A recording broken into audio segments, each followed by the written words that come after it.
Survivor specialist Tegwith and McKenna are back discussing AU versus the world, and we are joined by the one and only Nalbandian. Welcome to the podcast. I think I glitched out a little bit, but all right, there we go. We're back. Kellie, welcome, and let us know your AU versus the world or Survivor AU history. Do you watch Survivor AU, or is this your first season? Well, thank you for having me. I have never watched Survivor AU, and the reason is that I hold a long-standing grudge against King George for tweeting something mean about me on my boot day. And I have confronted him several times about it. He has apologized several times, and I have not forgiven him. And so it has been my cross to bear. So out of protest, I have not. No, honestly, there's just like so much of. I already was like, wasn't a Survivor watch till the pandemic, so I'm like still deficit. I've watched almost all of US seasons now, but like even when I got back from playing, I was like, let me like finish US Survivor before I jump into AU. So I'm like at a deficit, but obviously if my girl Parv is doing anything, I will be there supporting. So, front row, binged a lot. So nice. I'm ready to talk her up. Oh yeah. Australian versus the world. Australian Survivor just in general is so much that the like buy-in is so much because this is obviously a shorter season, but a regular season is what, 3 episodes a week, up until the merge or like partially through the merge, and then it's 2 episodes a week for a while. And then they're all like an hour and a half episode. It's like so much content. That honestly, it's kind of nice to only have this for like 3 or 4 weeks. I'm kind of like, maybe all of Australian Survivor should do like a 16-day season because it's just so much easier to take instead of 59 or whatever it is. Yeah. That's crazy. Yeah, no, it's like Big Brother. Like I can't do Big Brother for the same reason. Like, when do I have the time for this, guys? Like it's crazy. But like a lot of people on my season of Survivor, specifically Kendra, like were obsessed with Australian Survivor when we were out there. So I came home and I was like, and then I just, King George really put the nail in the coffin. So anyway. Blame it on George. Kellie, would you be the Lisa of the season for your love of Parvati? That's so funny. I don't think so.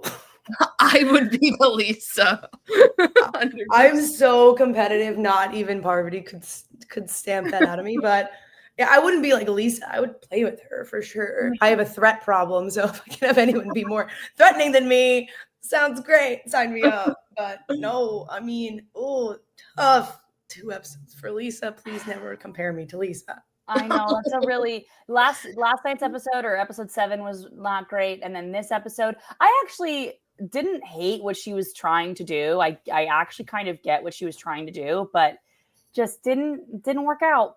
The Janine like throw out, I understand what she's saying there, for sure, but it's a little tough because like she's sort of the other version of that. Yep. So then I don't know if that sets you up well either, but yep, exactly. But I think episode 8, we were talking about this earlier. I don't think was as flashy as episode 7, obviously. But that being said, I do think that it sets up us up for a pretty interesting end game here. We've got 2 episodes left, right? Yeah, that's crazy. Yeah, tomorrow and then next week, and we have like Parvati ripping up an advantage, giving half to Luke. Does she then steal the other half at some point? Does she want to take Luke's idol? I don't know. Or are they using this to like bond together strongly to like just take a threat to the end? If he's going to take her, she might as well just take him. That whole sequence. I mean, the whole thing is that is crazy to me. Okay, so like not even obviously Parvati has always been my goat and this is only helping, but like after the display of last week, I do not understand how anyone thinks you can beat her, even if they don't have the full nuance of what she just did. But like that bluff is literally the hottest thing I've ever seen in my life on Survivor. Like, right? I was like, oh my God.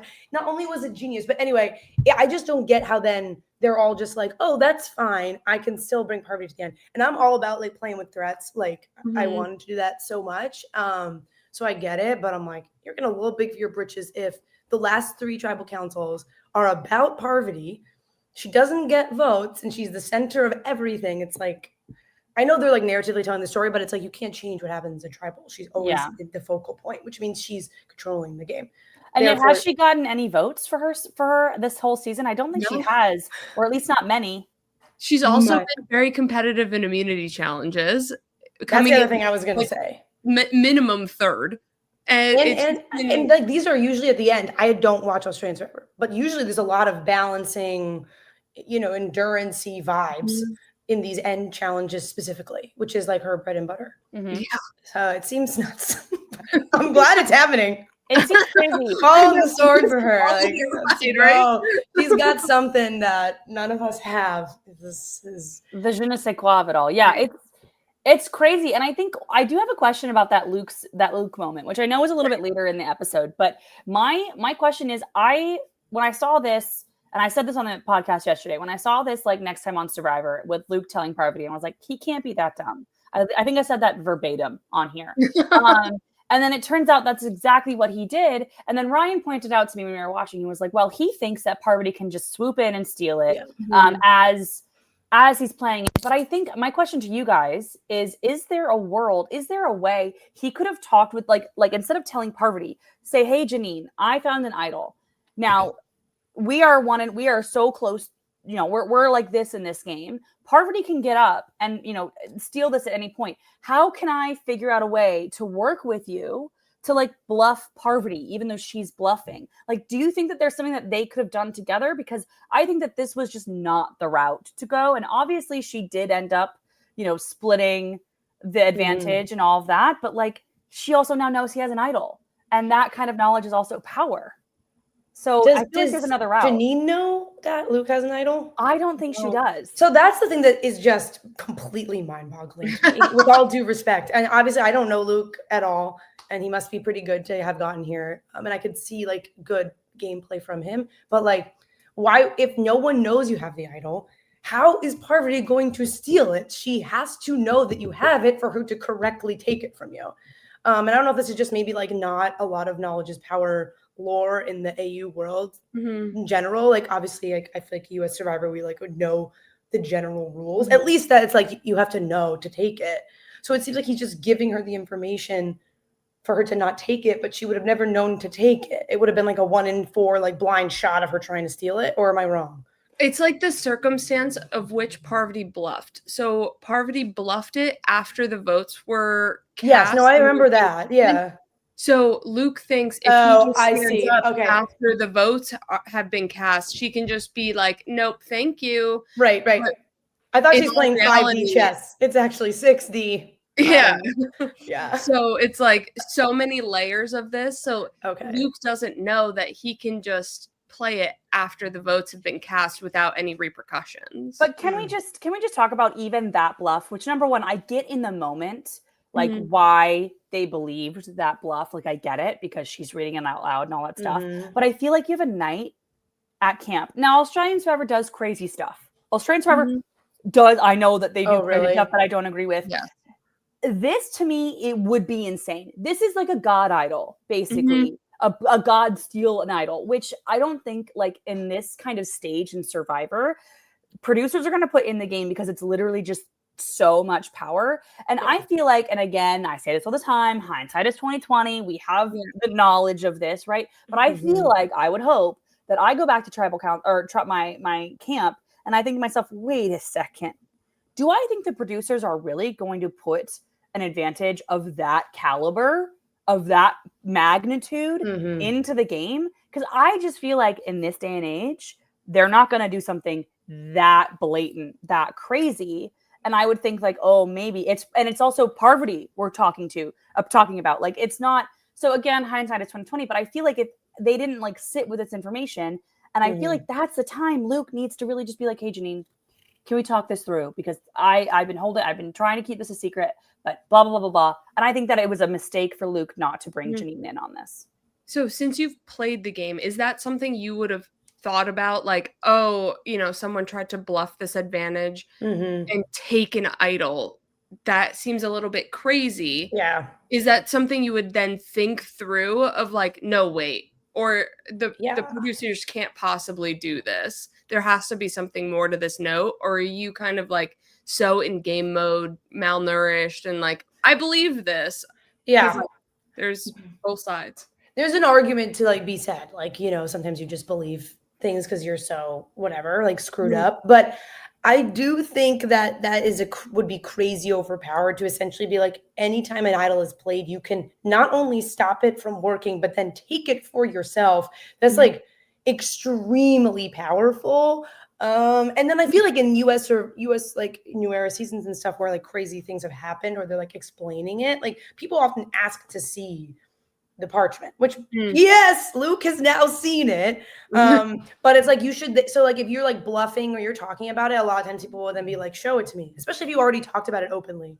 And so then you would read it and be able to see like, "Oh, you bluffed it," which is fine. Like, and I feel like you can be like, "Killer move, dude," but like, yeah, I don't know. I think that it would have maybe crossed my mind, but again, you're right. Like people are like really exhausted and tired. And there is sort of this like, at least a New Era too, you always feel like there's some like new crazy thing that's going to happen at any point. And so in terms of that, it's like a little bit of BS. You know what I mean? That's crazy though, that now that Luke has you mentioned that Luke has seen the parchment, so now he can basically tell like, oh wait, I don't know if he really read it. I don't know if he read it. You know what I mean? I think he's just like thought it was like done and happening. So yeah, I think that this whole thing to me is really interesting. And I feel like if somebody else had an idol and it wasn't Luke, no shade, a little shade to Luke. I just think that it feels a little bit like he's playing scared. And I think that there's a lot of this happening on this season, specifically revolving around Suri and Parvati. Everyone is so scared of them. And I think that it's causing a lot of people to trip up. And, you know, it's like Tony tripped up. Like, I just think like time and time again, people are tripping up. And then there are people who are flying a little bit more under the radar, AKA Shaunie. I think Shaunie's playing a really interesting game because while her name has been brought up a couple of times, it's ended up where, you know, it's been, you know, pushed onto somebody else or all of this. And I think that she's playing like a really great game. And it's just very interesting to me to see kind of how those dynamics are. But it really, to me, feels like Luke is just, and I think this is an example of, again, Luke is just kind of playing a little scared of Parv and Suri. Do you guys agree? Yeah, I think he doesn't want to go home. And he's so scared of going home, and he really wants to win this, or at least sit in the final tribal council, that he thinks his only way there is with Suri and Parv, and that's actually the way he loses the money.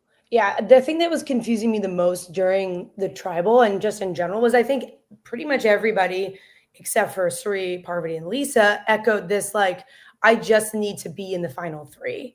And I don't know if this is like trauma of almost making it there and not getting the chance to like talk about it. And like, there just seems to be this, like, I just have to get there. I don't even care who I'm with, which is like, to me, like missing the point a little bit. I think Lisa executes this poorly, but makes the correct point. Maybe, and she probably should have lied, but it's like she's like, everyone's thinking about taking you out, Parvati. And it's not true, but it should be true, right? Because no one is going to beat her probably, or you're just like way less likely to beat her than almost anybody else who's out there. And so you should be, there's a balance between like, you don't want to drag a bunch of goats because like whatever, then you could just get sniped yourself before the end. Totally fair. But like, you can't just bring every power player to the end of the game. Like it doesn't seem the smartest. And so I feel like they're just sort of like looking at this like metric of making the final three as if it's like enough.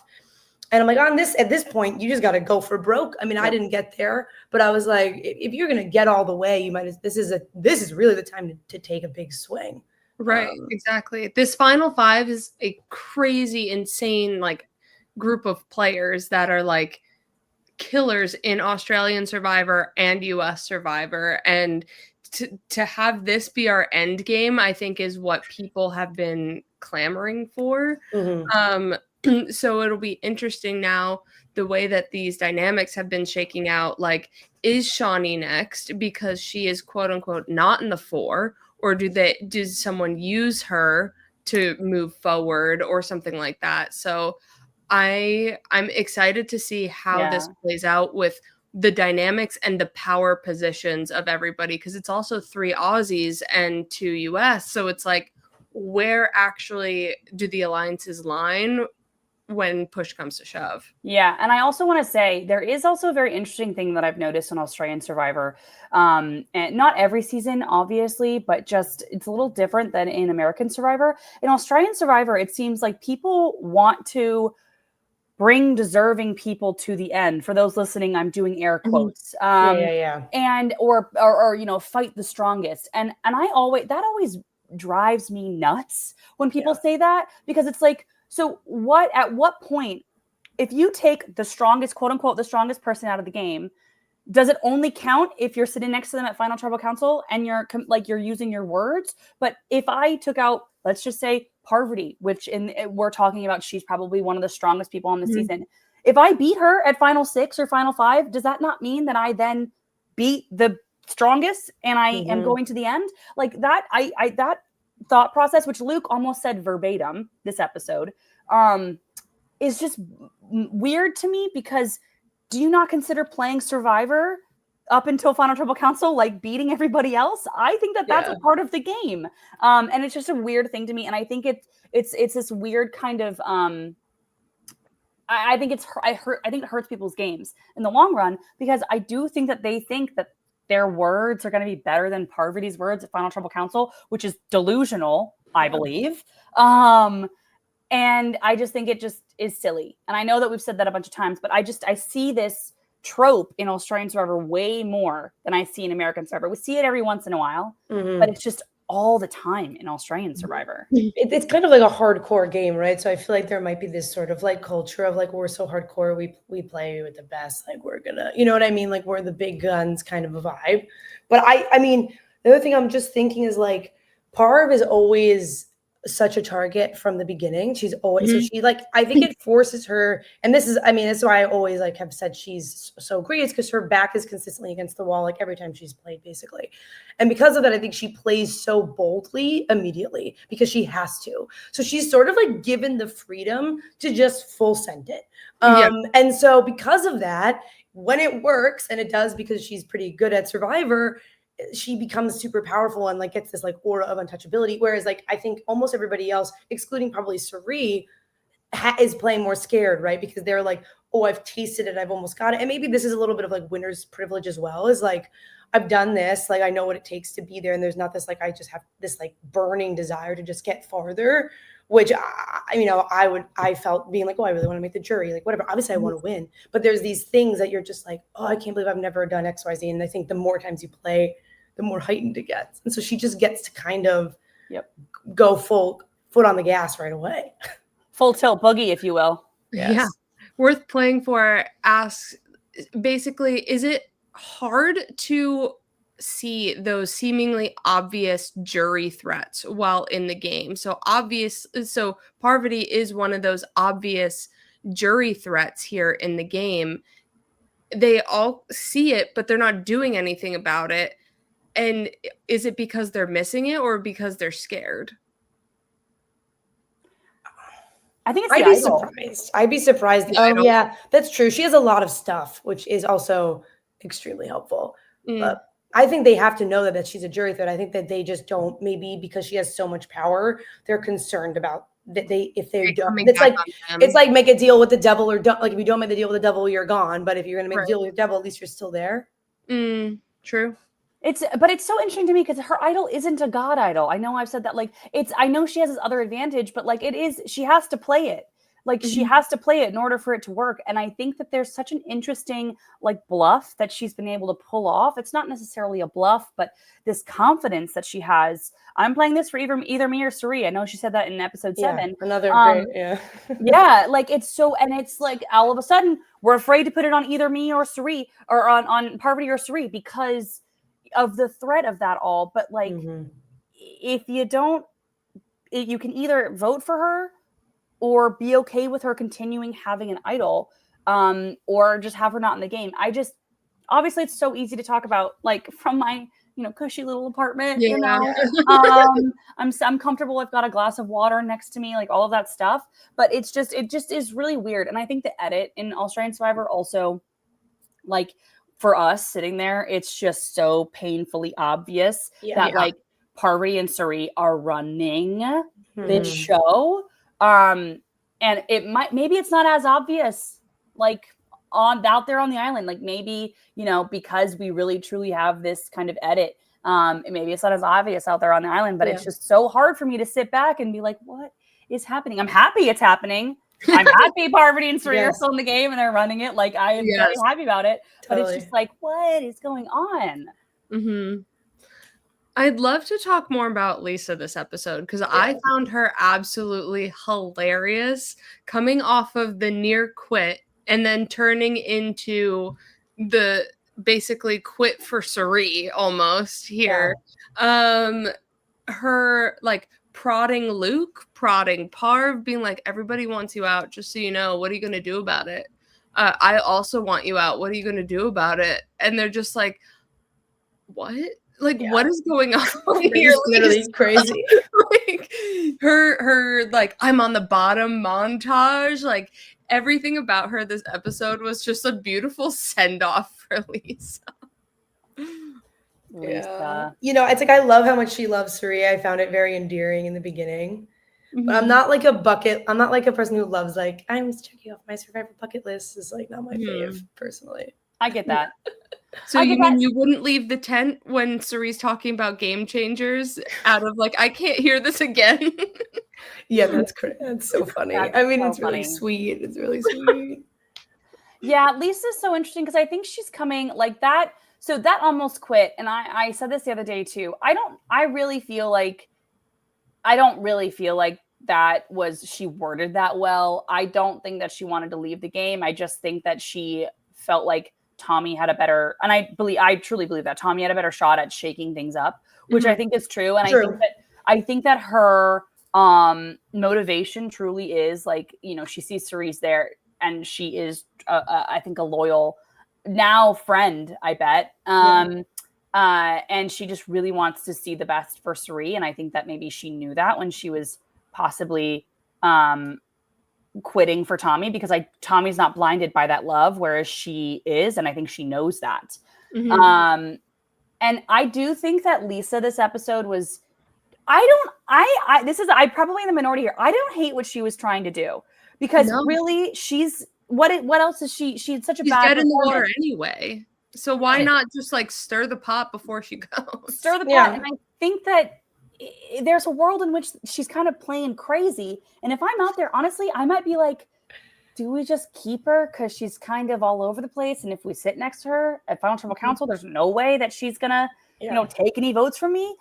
I feel like it was a mistake to get rid of her. Like, I really do. And I think it was a big mistake for Suri, but I even think it was a mistake for some other people on the season as well. I think that she could have been an asset and especially been somebody to not take votes away from other people. I think the Lisa vote for Suri was the same as the Kirby vote for Parv, where it's like Kirby would have been ride or die for Parv and Lisa was ride or die for Suri, and they both kind of were forced into cutting people that they didn't want to. But I think that like the difference to me is the Kirby vote happened so much earlier in the season that I think that there's time to make up and find somebody else. I don't think there's that time anymore. We're at Final 5 and we're doing a final, and it's a Final 3 at Final Tribal Council. Like, I just feel like I think that there should have been a way that Suri could have kept Lisa around and really gone for Janine. I mean, 3, 2, 1 it once more for Lisa. That's what we needed. It's worked for Suri before. Like, yeah, exactly. Yeah, I was wondering. I was going to ask you guys if you thought Suri should have like fought harder to keep her. But the other argument is then, she has a jury vote if she's there. True. But I think Suri cuts Lisa at 4. And then Suri is in the final 3. Yeah.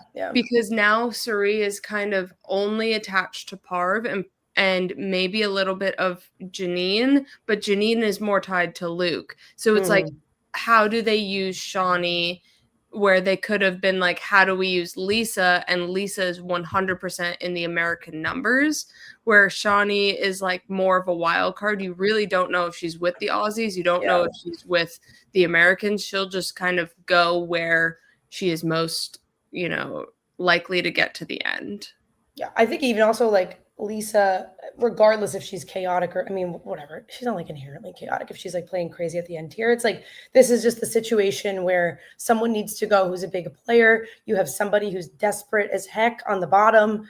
This is where you can get them to do essentially whatever you want. You approach them with a plan. They don't have anything else to offer, and they will be a number and a very small numbers game at this point to potentially try to knock out Parvati, who, is having this idol for so long and is not playing it because she's felt safe and hasn't had any votes. And like, I don't know when they can, is there rules in Australian Survivor when you cannot play idols anymore? It's 5. It's the 5 last time still. So Parvati and Luke are in the next episode. They're in the next thing. So we know this was it. Like, this was Shaunie, Suri, or Janine going here in this next episode. So you would think that those 3 would have some motivation to consider getting an idol out somewhere. Yeah, but I guess the fearful thing is then, okay, if she does play, then who goes home? But then you say, sorry, Lisa, this is your only shot. Like, they're going to vote for you.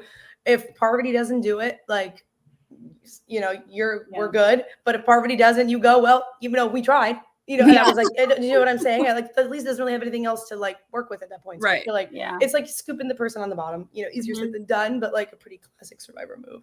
Yeah. And I also think, can I also say, I love Suri so much. I do think that it is also a mistake.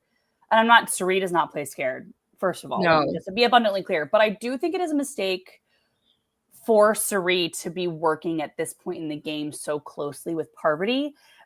Because, and I think Suri had a lot to do with a lot of the early moves. I think that I've said this before and I'll say it again. I think Suri is criminally under-edited this season. And I know that she's gotten an okay edit compared to some other people, but like the fact that we only hear from her like once or twice an episode is crazy to me. Insane. It's crazy to me. But like, so we're not really hearing her perspective on things. And so I think maybe if she does sit at Final Tribal Council, she will probably have a good argument. But the problem is Parvati has been way flashier this whole season. Yeah. Way flashier. And let's be honest. I always say this too. Tribal Council is theater, and Parvati has been performing her ass off at that show. Like, the idol around the neck, I'm playing this for either Suri or me, the like reading of the note, like everything she does has like a flair for the dramatic, and the jury is sitting there watching it. Kirby is enamored. Cass, when Cass got voted out, Cass was even like probably like, I respect that too. Like, so you're seeing it on the jury's faces. And I feel like at this point, I think it's also a mistake for Suri to be playing so close with Parvati, and I'm really nervous for her moving forward because of that closeness. And I really don't think that there's a chance that Suri wins and sitting next to Parvati at Final 3 just because Parvati is so flashy. She got burned in this exact situation before, so she needs to cut Parvati now. And this was the time. I think it's like she should play with her the whole time because Suri herself carries a threat level and lore and whatever. And also it was extremely powerful. So like, absolutely, she should have played with her, like maybe up until literally this time. One before, right? Because now we're getting to, there's just going to be no opportunities, and she knows about the idol now. So it's just like this was the time to do it if she wanted to take the reins for herself a little bit there. Which I love watching them together. Is the reason I played Survivor. It's the reason I even kept watching the show. Basically, it's literally amazing, and I love it, and I'm glad it happened. But yeah, this end game, I'm like, oh my god. What is gonna happen? It would have been fun to see a little like showdown. I agree of the Black Widow Brigade right at the end there. But I think like there's a lot of people, probably Suri included, feel that if Micronesia had been a Final 3, that she did have winner's equity over Parvati. Yes. But I think this was a different time of Survivor where being like extremely likable was more important from the jury than it is now. And this is like big gun players who in theory, I think are going to vote for the best player. So I don't think we're dealing with the same type of jury that like the Micronesian Yeah. jury may have voted for Suri, but I don't think this jury is like going to vote for Suri because they like love her so much and maybe Parvati's burned them. They like Cass, you know what I mean? Like I voted for D, like she kind of burned me. Whoever, I would have voted for whoever made the best moves at the end, even if it was Drew. You know what I mean? Like that's just how I see it. And I think a lot of people, especially when you played a lot of times, I would think that they would play this way. I don't know if the like Aussie, like I'm only going to vote for an Australian person is going to come in, but I doubt it, kind of. And Suri's flashiest moves were more in the pre-merge, and a lot of times that doesn't count in Final Tribal Council. Nobody cares about your pre-merge. Yep.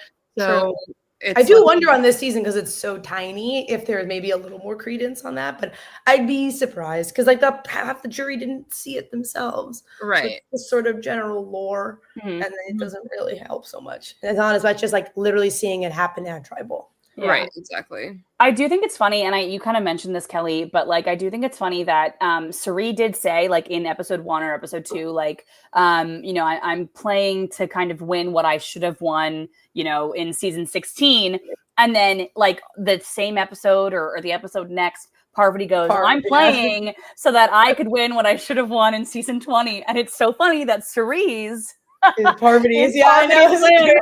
Yeah. And then Parvati keeps mentioning like I should have won 20. I should have won 20 throughout the entire. She should have.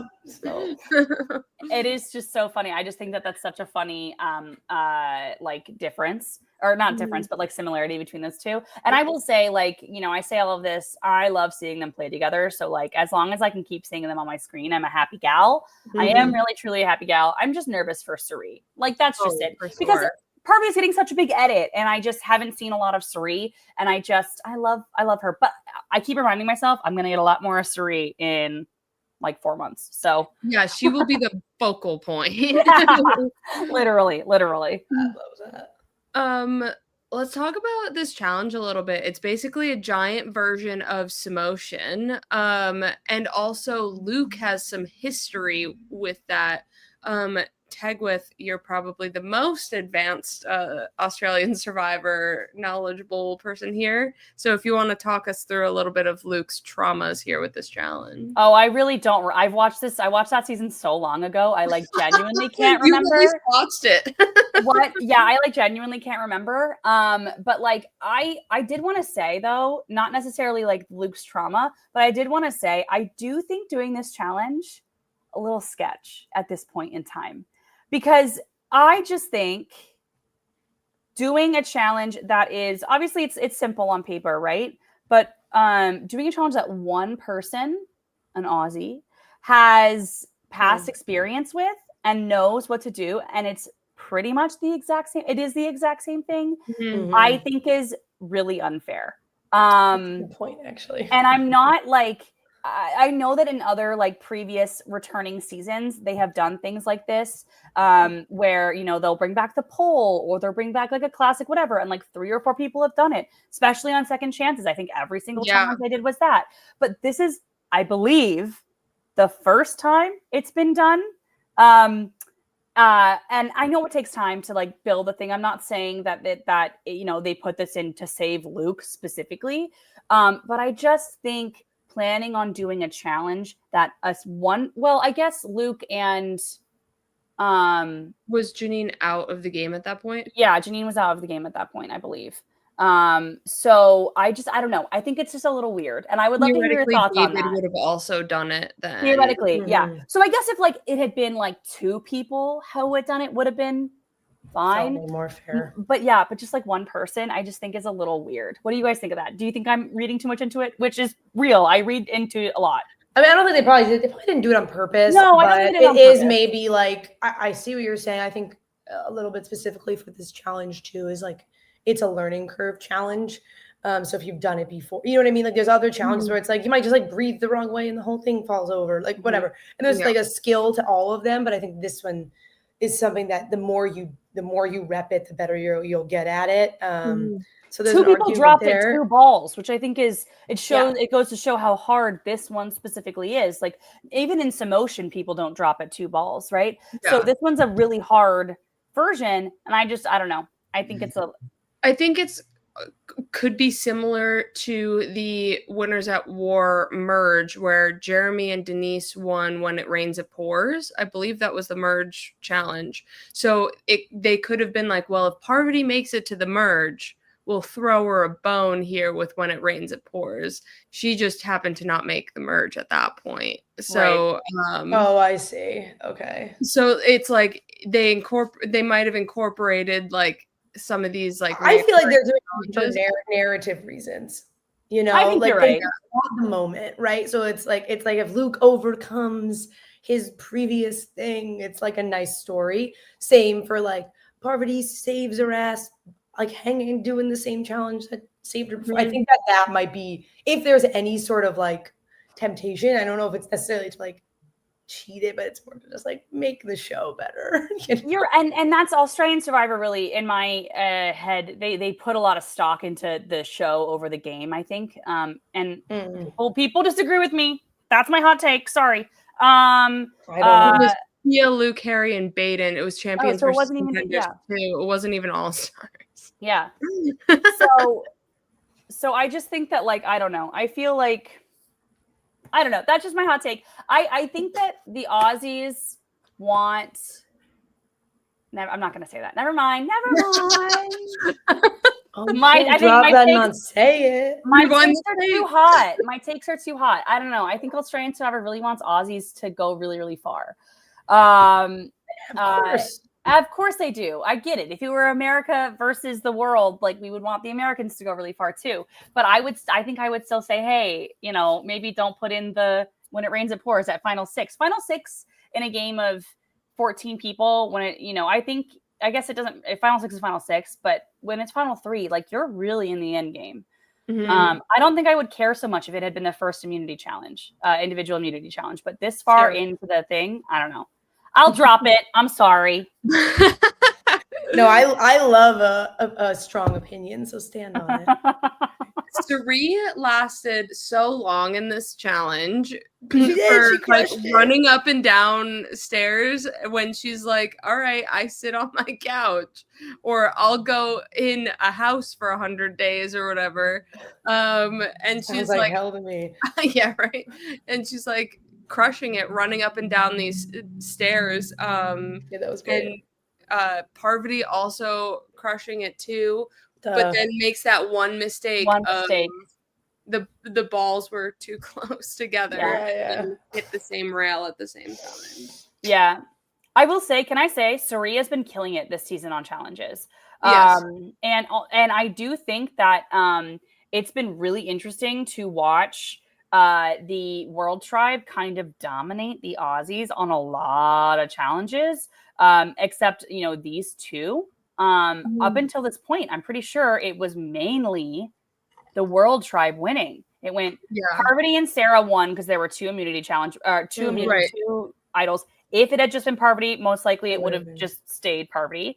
And then in that challenge, outlast Sarah. Well, she dropped because she had won. Oh, right.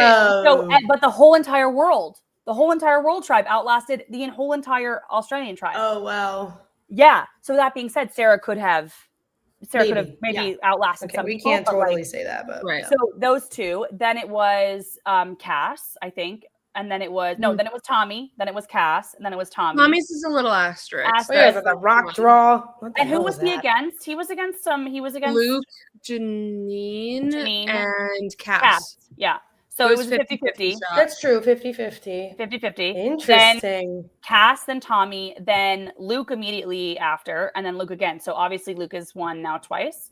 But like, you know, the World Tribe has been holding their own. Well, they kind of nuked some of their good challenge like no David, you know what I mean? Like deep lore. I feel like the like Dondi thing like was bad for David. I don't know, like because maybe like you kind of lose your like who's the general of each thing. It's like Parvati and maybe David, right? Yeah, but if you think they're gonna work together, you don't bring your strongest soldier to the merge because you're afraid they're gonna go fraternize with the enemy instead of like fight for you. You know what I mean? Where now Parvati's just sort of like fighting for her. I don't know. It's like I feel like they lost some of their like, you know, super powerful players like relatively early on. And I mean, I don't know. really wanted to see more from Shaunie because I have heard a lot about how great Shaunie is, and it sounds like somebody who I would be like obsessed with. Like I love a social player. You would. She seems like my kind of gal. So I'm like real sad that I haven't seen more of her. But I think this edit uneven thing is like a new experience. We actually have a comment right here saying that we have a very underwhelming edit for me as Shaunie. I'm disappointed for her edit. And it would have been nice to see Shaunie and Parvati working together. I agree. I think that this is again another one of my qualms with Australian Survivor is the edit is very and I say this stuff, I love the show. To be clear, I love Australian Survivor. But I think the edit is so heavy-handed every single season for like 3 people. And then we just lose out on a lot of really great people. And I was like, I'm hoping this season that it's a bunch of amazing people that we're not going to lose out. And then we still do. We still lose out. And we know Shaunie's amazing. She's the first Australian Survivor player to make it to merge 4 or 5 times. She's she's in the 100-day club. Like she is an icon of Australian Survivor. She is one of the best, and we've heard from her like 5 times this whole season. It's crazy to me. Mm-hmm. Yeah, but I have to go back and watch her stuff. That's one thing that like is annoying me about some of these edits, where it's like making it clear that Parvati is winning this. I don't see how Parvati doesn't, with all of like the screen time she's had. That we have now final 5 and we barely hear from Sari. We barely hear from Shaunie. And it's like in this episode, there were 6 people in an hour and like 10 minutes or whatever the episode was. You're telling me we can't have 3 confessionals from each of them? I'm looking at a comment here that I think is I haven't watched Shaunie before. It says the season is too short for Shaunie to show her abilities. This is like my gripe with playing New Era Survivor for me. I think I would have done better on a longer season, because the more like socially perceptive or whatever, the more social player you are, the longer the time, the better for you. And Parvati has like the gift to be able to do sort of like everything at this point. But if like Shaunie is like a primarily social player, then this might not be like the best arena for her like particular skill set. I think that's a good point. I think that's a great. I don't know her, but that I'm just sort of like making that jump as someone who feels like I'm a little more socially savvy than like strategically. You lose the time, like it moves so quickly. You don't get to like pick up on stuff or like take 2 days to make a genuine like my pre-merge. I never went to tribal council, so it was like I didn't have to like heavy hand like force people to do things I wanted. I got to like build relationships in an authentic way and then transition that to strategic conversation. Right. That worked really well for me. But like you have no luxury of this in this time frame. And I think I would assume from what I'm reading here that Shaunie is like good at that kind of thing. Yeah. I think that's a really astute observation. And I agree. I think, Shaunie she's masterful, and I highly recommend watching her other seasons. She's amazing, like jaw on the floor. Like I love this woman. And she's so funny and she's so witty. Her confessionals are like her early confessionals. I was like, ooh, she's really, really funny. I really enjoyed her and Sarah like quite a bit. Sarah's one of is my favorite Australian. Sarah's gorgeous. Yes. I'm bought in, baby. She just got engaged. I'm sorry. I'm engaged. I'm married now, so I'm definitely still gonna be saying yes, Sarah. I love Sarah. She got engaged. Cool. She got engaged like 2 days ago. Oh wow, like super recently. Oh my god. Yeah. Sarah. Sorry. Shucks. R.I.P. No. I just think that like this season. Yeah, I feel like we're missing out on a lot of gems. And I think Sarah was also under-edited a little bit. She also went a little crazy. It was fine. Sarah. Is it bad if I jump back to something far ago? Because I'm curious what you guys think about it. What do you think about Kirby just like falling on the sword for Parvati? Like what do you guys think about that? That episode was crazy. Right. I'm gonna be honest, I sped through it a little bit trying to catch up with everything because I was heavily clipped, so I did see it all over the internet. Yeah, that episode was wild. I think that affected Kirby a lot, because I think so her Kirby season, she if I'm remembering correctly, orchestrated a lot of blindsides. Yeah. So many blindsides, like blindside after blindside after blindside. Her and Ferris either were working together or were against each other. And almost every single episode, was like a blindside. But if I remember correctly, and I'm really bad because Australian Survivor is so much, I don't think that she was blindsided when she got voted out. I think she knew it was coming. Yeah, because I think she was 5th question or 4th. So it was like right. And I think Ferris won immunity. And I think, I think you're right. So this was genuinely the first time that she was blindsided after being the orchestrator of a lot of blindsides. Okay. I wonder, I mean, it sounds like she's a very powerful player. So like the desire to have like a threat in front of you, I can very much understand. But I was like, oh my goodness. I think we were equating her to almost like a Sarah Lucina. Oh, okay. That makes sense. Mm-hmm. So sure, wants to play with the power, which is fine. You know, shoot the shot, right? She's probably going to get sniped. Although who knows? I'm not sniping Parvati, so who knows? But like, that's not, you know, she's probably gonna. You might as well try to get yourself farther. I guess I can understand that for sure. Then. Yeah, but them two working together, I would have absolutely loved that.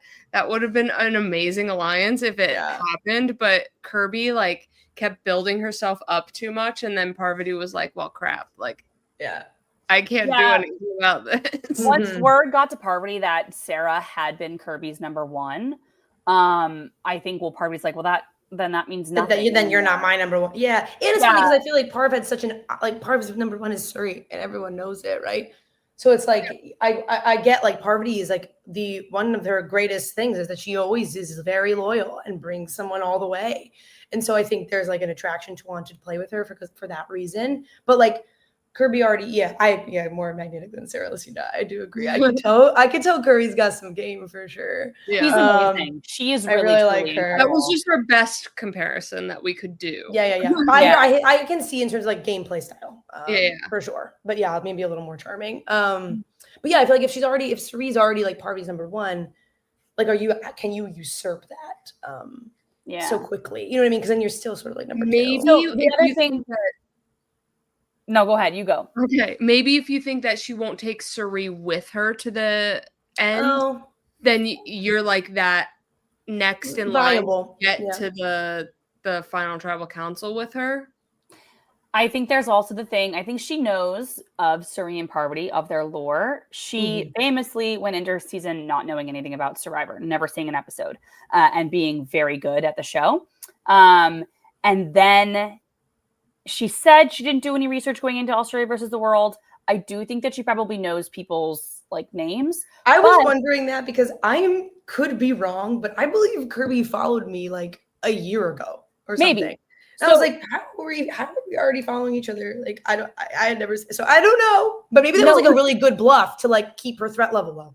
But I think there's also a world in which she doesn't realize how close Parvati and Suri are. And so she's like, I see that they're together, but we're clearly connecting. So maybe I have usurped Suri. So there is a world in which maybe she just doesn't know the lore. Like they just played together, not for actual besties in real life. Yes. So I do think that there is that. But I would love to put a hypothetical in front of you both.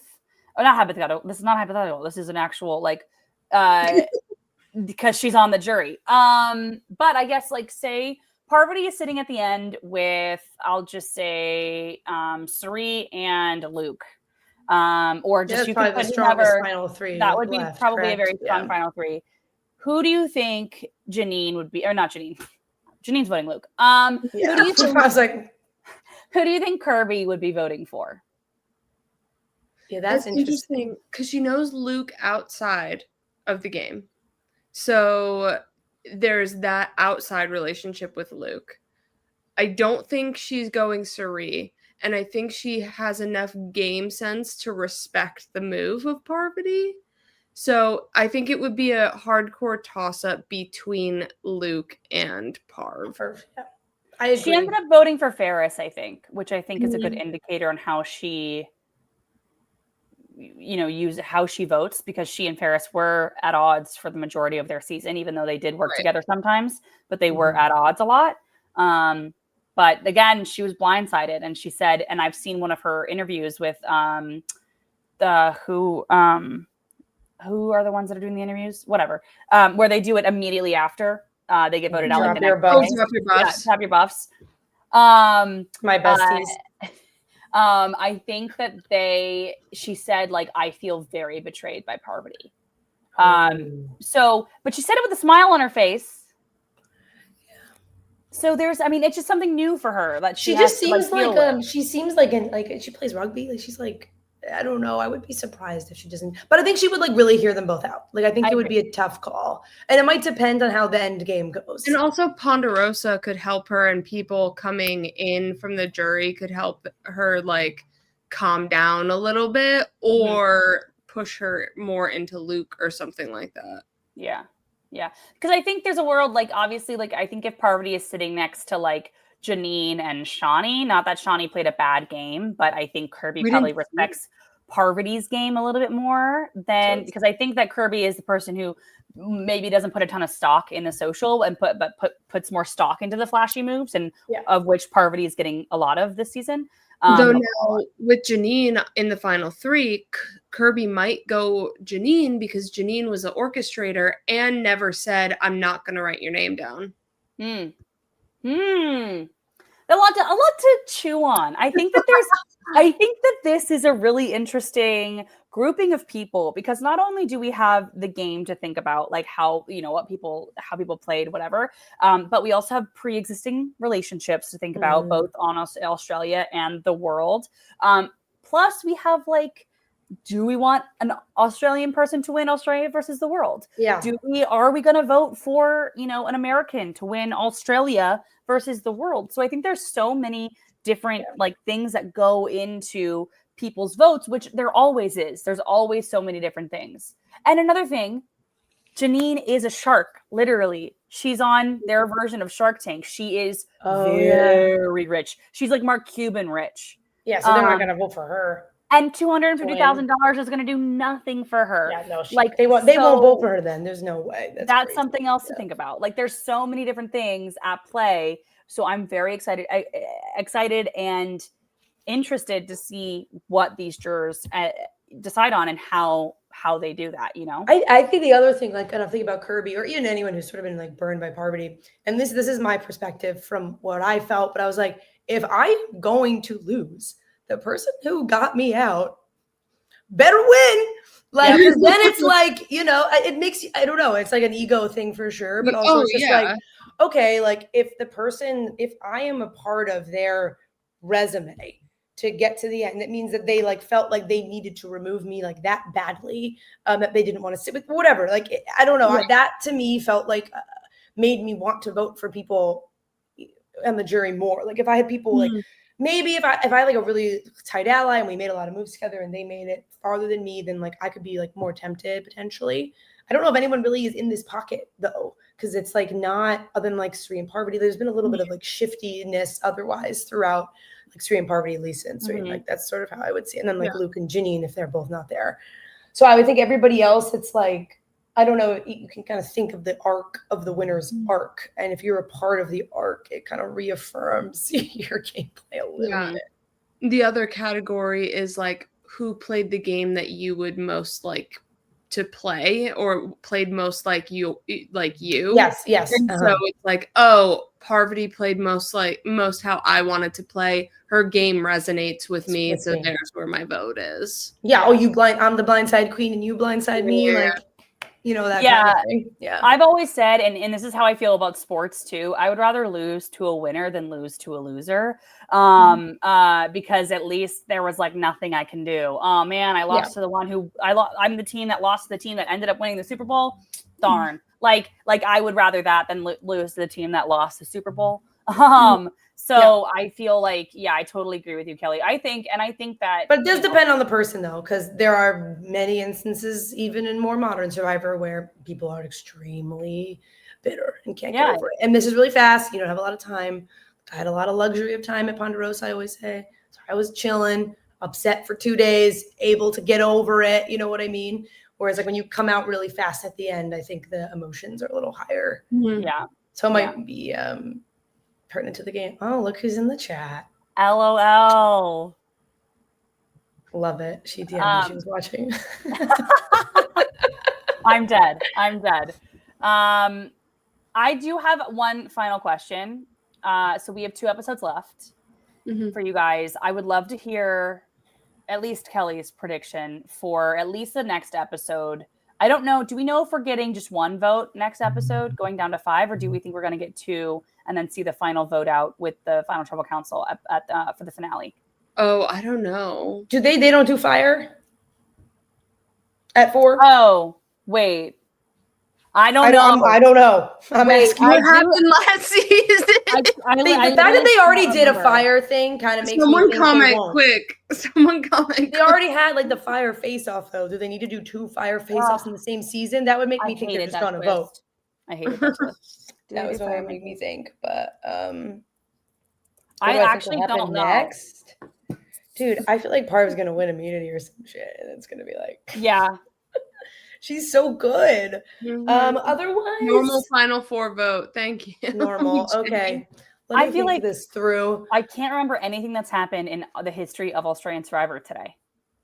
So at this point, in theory, Shaunie is like out of this 4 alliance. That's correct. Yeah. So if nothing changes, which I mean, I guess like only I don't know if Parv would be super motivated to be like, let me get Luke right now. I think she probably thinks she can beat Luke. Which I think will be the tightest race, but I think she still can. So I don't know if she'd be willing to rock the boat by trying to gun for him. Now it would be interesting to see if Shaunie doesn't win immunity, or if Shaunie does win immunity, then what happens? That'd be the most interesting sort of like if she's safe, where does she go? So I think she will be an important driver here. But I mean, the 4 could just like steamroll her, which is sort of seems like what their plan is. But I hope she gets a little fire under the booty and maybe she tries to get Suri out. I'm actually worried for Suri. I think Suri is going out at 5. It could be because maybe Parv's tempted to just be like, I don't want to like have anyone who played the game with me. Suri will vote with me. I can beat any of the Aussies. Then there's less Aussies on the jury also to vote for the Aussie. So I think she's like very because then I think it's that way where like even if all the Aussies vote for one of the Aussies on the that's what I was just trying to do. They split the vote. I think that like there's a world in which Janine, Shaunie, and Luke look and say, okay, we can't tie it up at 2-2, and then we're gonna have to do a fire, and like that means like I think that they genuinely don't want 2 Americans that close to the crown, and so I think that with Parvati's idol. So and Parvati's going to be safe because she's Parvati's going to be safe. So it's not like they have a choice, really. Yeah, I think they've backed themselves into a corner here, really. Yeah. Yeah, I'm really nervous about first Suri in this next episode because I truly think Suri not being able to switch the vote from Lisa is going to be her fatal mistake this season. Because I think now it all goes back to Lisa would have done anything for her. Would have voted Parvati, would do anything, and it was a guaranteed vote for Suri. And I think it's at least drag her a little longer, at least before for sure. And maybe she just really couldn't do it, but like I think that I know it would have been like a pretty big feat for Suri to pull that off. At this point. I think. But. It is what it is. It is what it is. But also, there's a lot of games still left. It's 2 episodes, but a lot of things happen. In the last 4 days, and also. The World Tribe went from full to only 2 in 2 episodes. All of the non-US World Tribe members left in these 2 episodes. And I was like, how did they go from the numbers to the minority in like a second? That is crazy. I just want to, interesting, there have been 2 major twists this season. And both twists ended up with even Australia world numbers when the world had more numbers to begin with. The conspiracy theorists really on this pod today. I'm just saying. It's time to go. The finale is Sunday? Yeah. Wow. Yeah. Because the next episode is episode 9, which is tomorrow. So that's like it airs in the morning? And well, it airs at night, but the morning for us. Morning for us, yeah. Because it's a 14-hour time difference to So we'll Eastern. wake up Sunday morning and see. Okay. Yep. Spoilers. Don't go on so social media. Like real talk, do not go on unless you want the spoiler. Do not go on social media until you watch. And Well, I have my like soccer event on Sunday, so I'm gonna be watching on the train ride over probably, or even I'll probably wake up at like 8 a.m. and just perfect. watch We it, can get it done. debrief at the pregame event. Yes, Perfect. we'll need it. We'll need it. Anything else we want to talk about for episode 7? I feel like this episode is one of the chiller, even though it wasn't chill, episodes of the season. Yeah. Any other big moments that we missed? I feel like no. Yeah, I think we covered pretty much everything. Unless Kelly, you have anything else from previous in the season that you need to discuss? That I need to discuss? I mean, went great for me. I was so thrilled with the boot order.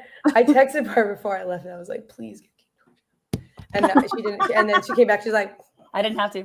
She didn't tell me, but I was like, "Okay, good. I'm happy. We're good. She We're didn't good." have your hands Let me dirty. see if there's anything else. No, I don't know. See, and that's why you should like Shaunie even more. Shaunie was the person who got King George out. Oh, honestly, I didn't watch that episode very closely. That's okay. I love Shaunie. I mean, Yeah. I know Parvati likes her, and I mean, everyone loves her, and I can tell she's my kind of player that I like to root for. Yeah. And her little red dress is so cute. She is so cute. She's so cute. And every single season, I'm a fan. I'm a fan. But I don't know. We'll have to see. I need like the Shaunie supercut. I'll do that. Best of Shaunie. Best of Shaunie. And there's some good stuff. Oh my god. And what was it? Heroes versus villains, or was it Titans? I always get those two. Oh, they have a heroes villains. Cute. Love that. Yeah. But it's like half returning, like some returning players. Is she a hero or a villain? Players. She's a villain. Oh. A social woman on Survivor? Yeah, villain. Oh. Yeah, you either die a hero or live long enough to see yourself become the villain when you're a woman playing Survivor. No, she there's this moment between, and she worked really closely with King George. On that season, there's a moment of them around the water well that I just. I'm not actually that salty. So I feel like I'm gonna get a bunch of shit for this. Like, I'll be salty with you. But I do like. I love to have I didn't beef in Survivor because I was whatever playing the middle. But I love the first draft pick tag. Wow. No, okay, wait, let me explain. I slept through the draft. I slept through, and they rightfully punished me by Ferris chose my draft and my first draft pick. They're like, who would Tegwith hate the most? And they chose King George, and yeah. You're right. You nailed it. That's funny as heck. That's great. All right. I already liked Ferris too, but that. Well, this was so fun. Yeah, God, thanks for having me, guys. I haven't done a pod in a while, so thanks for coming on. Is there anything that you want to plug? Anything that you want to say before the episode's over? Well, if you're in the New York area, myself, Natalie Anderson, Kyle Frazier, a bunch of us are doing an event with women's professional soccer team Gotham FC. We all love women's sports. I posted something. I was like, the two best women's sports in the world are soccer and Survivor, in my mind. So we're going to do I think we will have Boston Underground, who makes incredibly accurate immunity challenges there. We're doing a pregame happy hour /app/games. You can meet us. We'll be there. We're all going to sit in the same section, go support women's sports and Survivor. So please come to that if you're in the area. It'll be very fun. And you can follow me on Instagram. And if you're ever feeling salty, you can buy a What the Hell Guys shirt. It's applicable to many things in life. Yes, of course. Like, why aren't we voting Parvati out? What the hell, guys? What the hell, guys? Perfect. So everyone, please like and subscribe. Also, join our Patreon. Tegwith is cranking out shows over there. And then once the Survivor season starts, we'll get more Patreon content up there for you guys as well. And we will see you tomorrow with another, hopefully, exciting episode of Australian Survivor. So see you then, everyone.